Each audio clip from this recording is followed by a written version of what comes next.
All the things shown in this video have been made based in the research and knowledge of All-in-One Academy. कौन थे?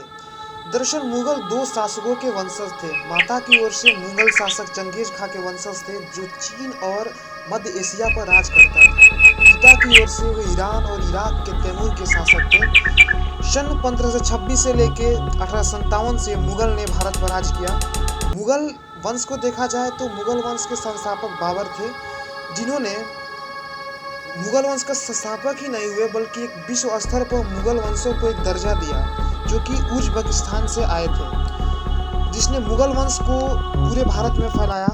अगर बाबर का जन्म देखा फरवरी 1483 में हुआ था। इसके पिता का नाम अमर सिंह मिर्जा था, जो एक फरगान नामक छोटे राज्य का शासक हुआ करता था। बाबर ने भारत पर 5 बार आक्रमण किया।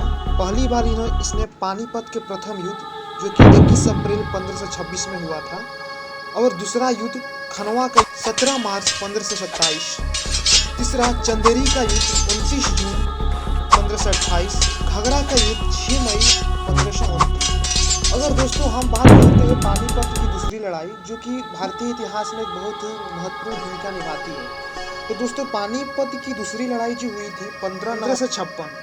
दोस्तों यह लड़ाई अकबर और हेमू के बीच में हुआ था। दोस्तों अकबर और हेमू के बीच में लड़ाई बहुत ही जबरदस्त हुई थी, जिसमें हेमू एक हिंदू राजा थे और अकबर एक मुगल शासक थे।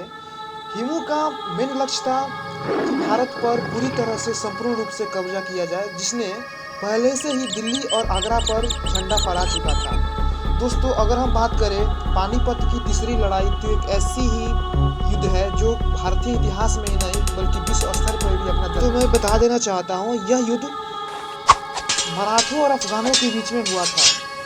यह युद्ध भारतीय इतिहास में एक पूरी तरह से झकझोर देने वाली युद्ध थी, जो कि भारत के सैन्य इतिहास को, इस युद्ध को क्रांतियों में से एक माना जाता है। दोस्तों इब्राहिम लोदी मध्यकाल का प्रथम शासक था, जो युद्ध स्थल में ही मारा गया।